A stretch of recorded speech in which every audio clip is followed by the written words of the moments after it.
प्यारे बच्चों, हम शब्द निर्माण की प्रक्रिया का अध्ययन कर रहे हैं। उसके अंतर्गत हमने अभी उपसर्ग व प्रत्यय पढ़ा कि किस प्रकार से उपसर्ग व प्रत्यय के द्वारा शब्द निर्माण होता है।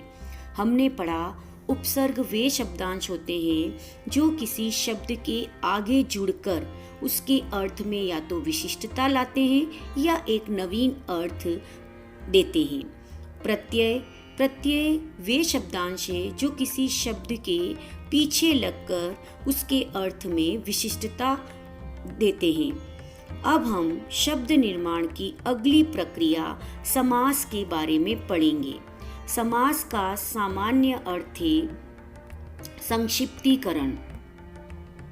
संस्कृत की अस धातु का अर्थ है संक्षेप करना।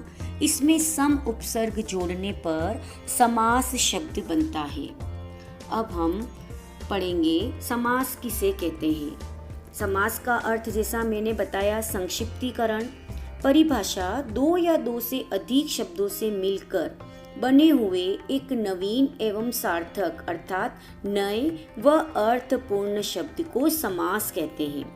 समास के नियमों से निर्मित शब्द सामासिक शब्द या समस्त पद कहलाता है और समास होने के बाद विभक्तियों के चिन्ह अर्थात परसर्ग लुप्त हो जाते हैं।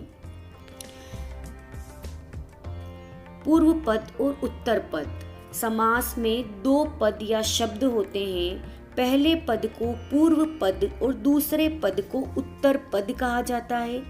समास विग्रह सामासिक शब्दों के बीच के संबंध को स्पष्ट करना समास विग्रह कहलाता है। इन उदाहरणों के माध्यम से हम समझेंगे। जैसे समस्त पद है गंगा जल। गंगा जल में पहला पद पूर्व पद है गंगा और उत्तर पद है जल। इनका समास विग्रह करने पर समास विग्रह होगा गंगा का जल। राजपुत्र, इसमें पूर्व पद है राज और उत्तर पद है पुत्र।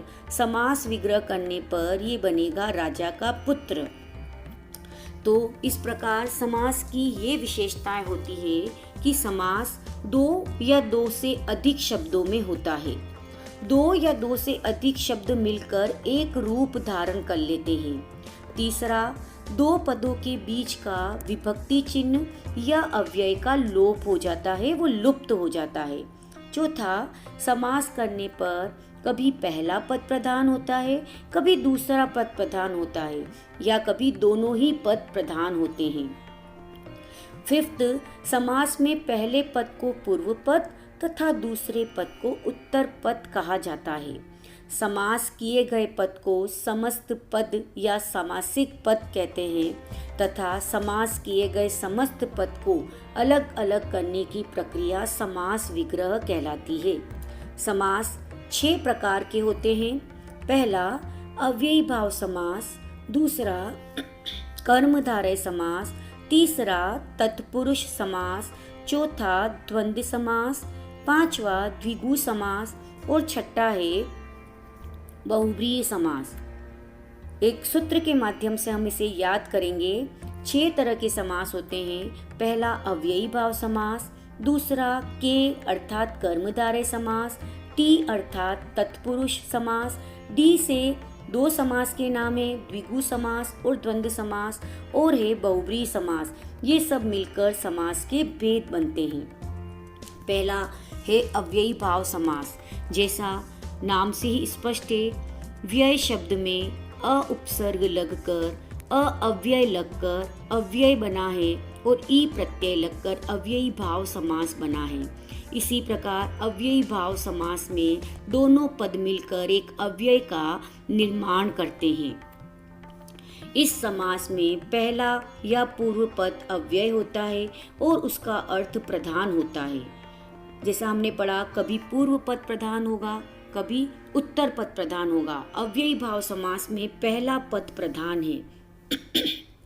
अव्यय के संयोग से समस्त पद भी अव्यय बन जाता है। इसमें पूर्व पद प्रधान होता है। अव्यय क्या होते हैं ये हमने पढ़ा। इन्हें अविकारी भी कहा जाता है। जिन शब्दों पर लिंग, कारक, काल, वचन आदि का कोई प्रभाव न पड़े अर्थात जो अपरिवर्तित रहे। कहने का तात्पर्य है कि लिंग, वचन व काल बदल देने पर भी जिसका रूप जैसा है वैसा ही रहे, वे शब्द अव्यय कहलाते हैं।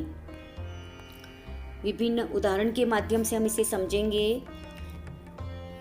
देखिए, पहला शब्द है प्रतिदिन। इसमें अव्यय या पूर्व पद है प्रति, उत्तर पद है दिन और दोनों को मिलाने से इनका सामासिक पद बनता है प्रतिदिन। इसका विग्रह करने पर प्रत्येक दिन। फिर आ अव्यय, जन्म के साथ आ अव्यय लगाने से आ जन्म शब्द बना, समास समस्त पद बना। जन्म से लेकर ये इसका समास विग्रह है।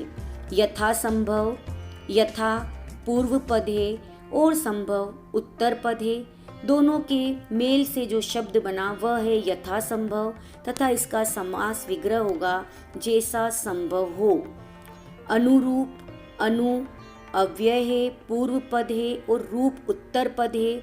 दोनों के मेल से समासिक पद बना है अनुरूप, अर्थात रूप के योग्य इसका समास विग्रह है।